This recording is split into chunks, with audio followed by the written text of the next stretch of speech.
बहुत शुक्रिया। आज वज़ीर आज़म पाकिस्तान और वज़ीर आला पंजाब FIA के केस में सेंट्रल स्पेशल जज की अदालत के रूबरू पेश हुए।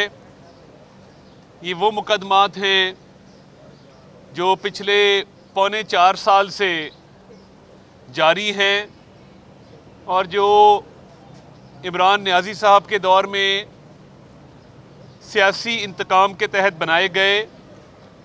इन पॉलिटिकली मोटिवेटेड केसेस के तहत तमाम अपोजिशन को जेलों में भिजवाया गया और बजाय इसके कि मुल्क की बेहतरी के लिए काम किया जाता, मईशत को मजबूत किया जाता, गरीब आदमी के मसाइल को हल किया जाता, पौने 4 साल चोर चोर डाकू डाकू कहकर सियासी मुकदमात कायम करके कौम का वक्त और पैसा ज़ाया किया गया। मईशत को जिस हाल में छोड़कर गए हैं 74 साल तारीख में इसकी मिसाल नहीं मिलती। मुस्लिम लीग नून की हुकूमत 2018 में जब गई तो महंगाई की शरह को 4% पर छोड़कर गई थी। अब जब हमने इनसे हुकूमत वापस ली है तो महंगाई की शरह 14% पर है। ये इमरान नियाज़ी साहब ने इस मुल्क के साथ खिलवाड़ किया और सियासी इंतकाम की हवस में तमाम सियासी लीडरान के खिलाफ मुकदमात कायम करके अपना तमाम वक्त, वो एक शहजाद अकबर नामी आदमी हुआ करता था, उसके कहने पर तमाम तर वक्त वज़ीर आज़म का इन मुकदमात को कायम करने में लगता था। 2 काम किए, एक ये मुकदमात कायम किए और दूसरा तर्जमानों के इजलास किए। सुबह शाम हर मसले का हल तर्जमानों का इजलास बुला लिया जाए। तो हमने अल्लाह ताला के फजल से इन तमाम मुकदमात को फेस किया है। आज भी अदालत के एहतराम में अदालतों के रूबरू पेश हैं, मगर क्या कोई पूछने वाला है कि जो पौने 4 साल के दौरान इमरान नियाज़ी साहब ने इस मुल्क को, कौम को दिवालिया किया, दोनों हाथों से अवाम का पैसा लूटा और बनी गाला से बैठकर एक फरा नामी खातून के जरिए अरबों रुपए की करप्शन की और अवाम को धोखा दिया। साइकिल पर दफ्तर जाऊंगा, रोज खुदा गवाह है हेलीकॉप्टर पर बनी गाला से PM हाउस जाते थे। PM हाउस को यूनिवर्सिटी बनाऊंगा, ताज़ीन और आइश की गई, शहाना अखराजात किए गए और वो यूनिवर्सिटी कहाँ बननी थी? गवर्नर हाउस को पब्लिक पार्क डिक्लेयर करूंगा। ये सारे दावे धरे के धरे रह गए। अपने वुज़रा के लिए नई गाड़ियाँ, सरकारी अपने जो महल्लात थे उनकी ताज़ीन और आइश में दंग रह गया जब मैंने बुज़दार साहब की सरकारी रिहाइश का दौरा किया कि किस तरीके से अवाम के पैसे को बेदर्दी से लगाया गया, इंपोर्टेड मार्बल लगाया गया, शहाना फर्नीचर मंगवाया गया। आप कभी जाएं, हम आपको दिखाएंगे कि ये बुज़दार जिसके घर में कहते थे बिजली नहीं है इसलिए उसको वज़ीर आला बनाया गया है, करोड़ों रुपए लगाए उसने वज़ीर आला हाउस और वज़ीर आला सेक्रेटेरिएट की ताज़ीन और आइश पर। हमने तो कभी ऐसे अखराजात नहीं किए थे। अब समझ आती है कि कौम का पैसा कहाँ गया। वो सिर्फ फराह गोगी ने नहीं लूटा, पोस्टिंग ट्रांसफर की मद पर, और हमें फ़ख्र है हमने तमाम अफसरान, वो पुलिस के हों, वो इंतज़ामिया के हों, मेरिट पर तैनातियाँ की हैं। इनकी तरह उन लोगों को उन अफसरान की तैनाती नहीं की जो 3-3, 4-4 करोड़ देकर अफसर लगते थे और फिर अवाम से वो पैसा वापस कमाते थे। जिसने 3 करोड़ देकर अफसर लगा उसने 6 करोड़ कमाया। जो 4 करोड़ देकर लगा उसने 10 करोड़ कमाया। हमें फ़ख्र है अल्लाह ताला के फजल से तमाम अफसरान की तैनातियां मेरिट पर हुई हैं। यही वजह है कि आज पंजाब में जब सस्ता आटा स्कीम के तहत जो 10 किलो का थैला है आटे का वो 490 रुपये का बिक रहा है, तो ये 16 अरब की माहाना सब्सिडी है जो आटे की मद में जा रही है। और मैं आज नान बाई एसोसिएशन वालों से भी गुजारिश करना चाहूँगा कि हमने आटा सस्ता कर दिया, नान और रोटी की कीमत में कमी की जाए। और हम बहुत जल्द एक वफ्द तश्कील देंगे जो नान बाई एसोसिएशन से मुलाकात करेगा, और क्योंकि सस्ते आटे की फरामी को पूरे पंजाब में यकीनी बनाया जा रहा है, ये सालाना तकरीबन 200 अरब रुपए की सब्सिडी है जिसकी काबीना ने तौसीक की है। और वज़ीर आला की खुसूसी हिदायत पर हरे बैग में ये आटा हर जगह दस्तयाब है। उसके लिए प्राइस कंट्रोल कमेटियाँ तश्कील दे दी गई हैं।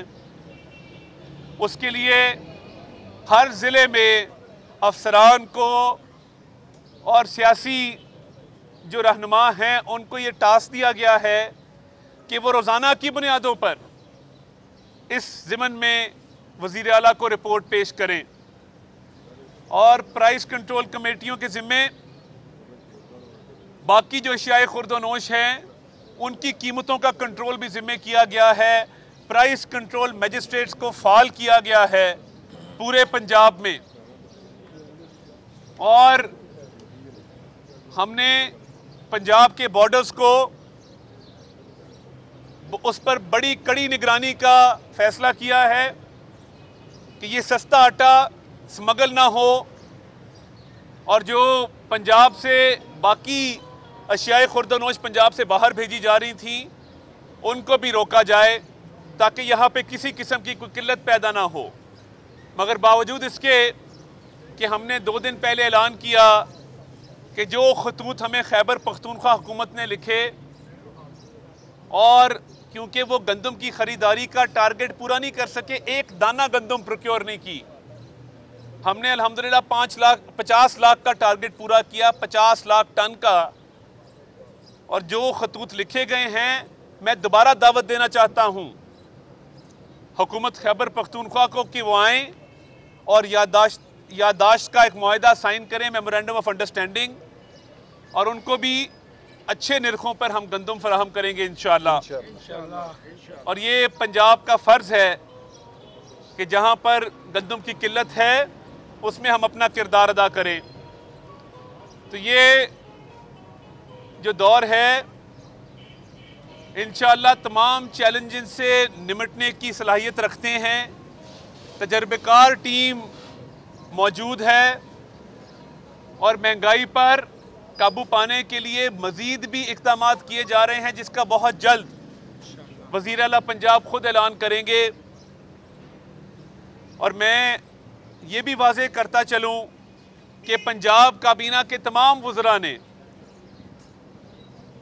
सरकारी पेट्रोल की तरसील को बिल्कुल अपने तक ख़त्म करने का फ़ैसला किया है, और कोई भी वज़ीर सरकारी पेट्रोल नहीं लेगा।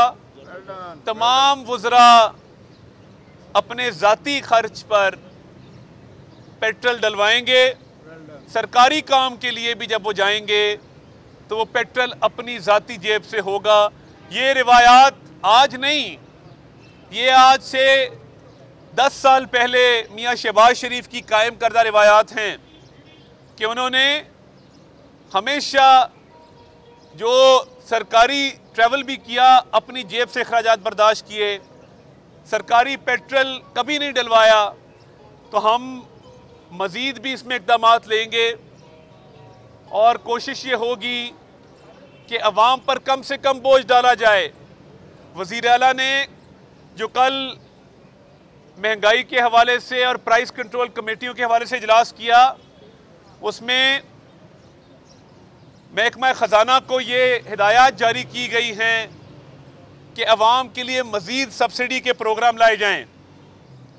ये 200 अरब रुपया जो ये ग्रीन थैले वाला आटे वाला प्रोग्राम है, इसके अलावा मज़ीद प्रोग्राम भी लाए जाएंगे और उसका ऐलान किया जाएगा कि अवाम तक ये सब्सिडी पहुँचे। ये अवाम का पैसा है, अवाम पर खर्च होना है और हम इसके लिए कोई नई गाड़ियाँ नहीं खरीदेंगे, किसी दफ्तर की कोई ताज़ीन और आइश नहीं होगी, किसी सीएम ऑफिस, सीएम सेक्रेटेरिएट या किसी भी सरकारी रिहाइशगाह पर कोई शहाना अखराजात नहीं किए जाएंगे। इस पर भी पाबंदी लगाने का फिलफौर फैसला किया गया है। अवाम का पैसा, उस पर हक अवाम का है और इंशाल्लाह बजट में पंजाब हुकूमत बहुत बड़ा रिलीफ अनाउंस करेगी।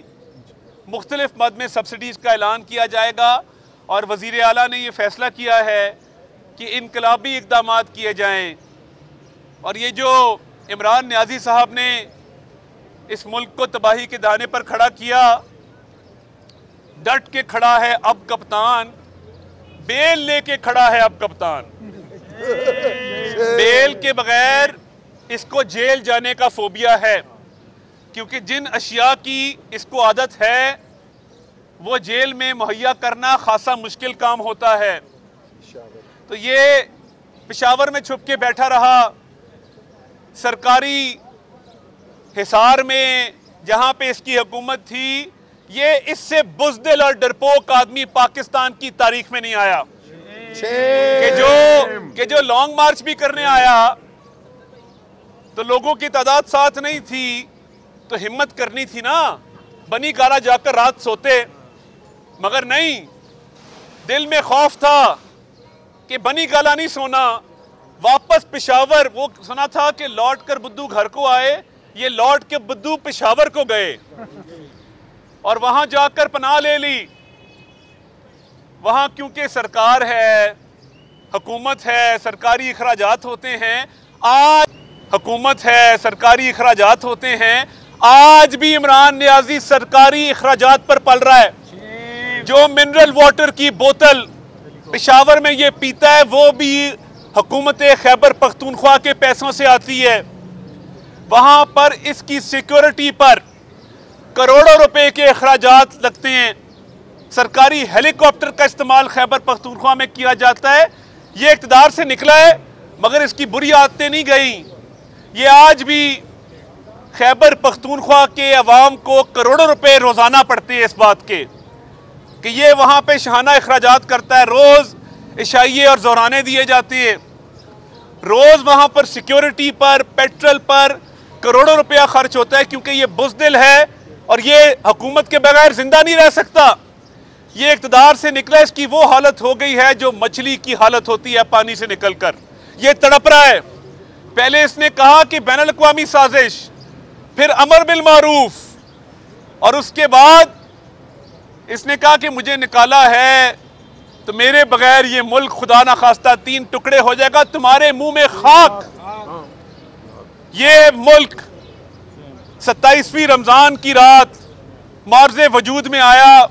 ये मुल्क खुदादाद अल्लाह ताला की देन है और ये ता क़यामत कायम रहने वाला मुल्क है अल्लाह ताला के फजल से। तुम नहीं रहोगे, हम भी नहीं रहेंगे, मगर ता क़यामत मुल्क खुदादाद पाकिस्तान इंशाअल्लाह ता क़यामत सलामत रहेगा, कायम व दायम रहेगा। तुम इक़्तिदार से निकले हो और मुल्क तोड़ने की बातें करते हो। तुम इक़्तिदार से निकले हो तो मुल्क के एटमी असासों पर बात करते हो। इस मुल्क के एटमी असासों के लिए जान भी कुर्बान है। हमारी हुकूमत का एक एक फर्द जान देने को तैयार है। तुम्हारी तरह झूठे दावे नहीं है, तुम्हारी तरह जेलों से डरे नहीं, तुम्हारी तरह रात के अंधेरे में भाग के पेशावर नहीं गए। मुल्क की मईशत को तबाह किया, महंगाई में इजाफा किया, कर्जों में इजाफा किया और आज भी सरकारी अखराजात पर पानी की भी जो एक बोतल है पेशावर में वो भी खैबर पख्तूनख्वा की हुकूमत तुम्हें स्पॉन्सर करके देती है। तुम्हें शर्म से डूब मरना चाहिए। तुम्हें शर्म ना आई इस मुल्क को तोड़ने की बात करते हुए? ये तुम्हारा ज़हनी तवाज़ुन बरकरार नहीं रहा जब से तुम इक़्तिदार से निकले हो। मगर हमने पंजाब में जो ज़हनी अमराज की माहिरीन हैं, मैं बतौर वज़ीर उनको तलब करूंगा और तुम्हारी साइकाइट्रिक इवैल्यूएशन का फैसला मैंने किया है कि ये एक बोर्ड तश्कील दिया जाएगा और जो ज़हनी अमराज के माहिरीन हैं उनसे पूछा जाएगा कि तुम्हारी तकरीरें, तुम्हारे तज़ादात और मफाद परस्ती में, इंतकाम की हवस में जो तुम अंधे हो जाते हो, क्या तुम्हारा ज़हनी तवाज़ुन बरकरार भी है कि नहीं है? जो तुम पाकिस्तान के टूटने की खुदा न खास्ता बात करते हो कि मैं इक़्तिदार में नहीं रहा तो ये मुल्क भी ना रहे खुदा न खास्ता, तो ये इस मुल्क की एक एक जर्रे पर अपनी जान निछावर करेंगे अल्लाह ताला के फजल से। और तुमने जो तबाहकारियां की हैं उसका खमियाजा वाम भुगत रहे हैं आज। और हमने आने वाले दिनों में बहुत बड़े रिलीफ पैकेजेस का मंसूबा बना लिया है। बहुत जल्द अवाम के सामने आटे के बाद मजीद कुछ अशिया पर भी सब्सिडी का ऐलान किया जाएगा। हम मुकदमात भी फेस कर रहे हैं और इंशाअल्लाह इसके बावजूद भी डिलीवर करेंगे और इस मुल्क को क्राइसिस से निकाल कर दम लेंगे। बहुत शुक्रिया।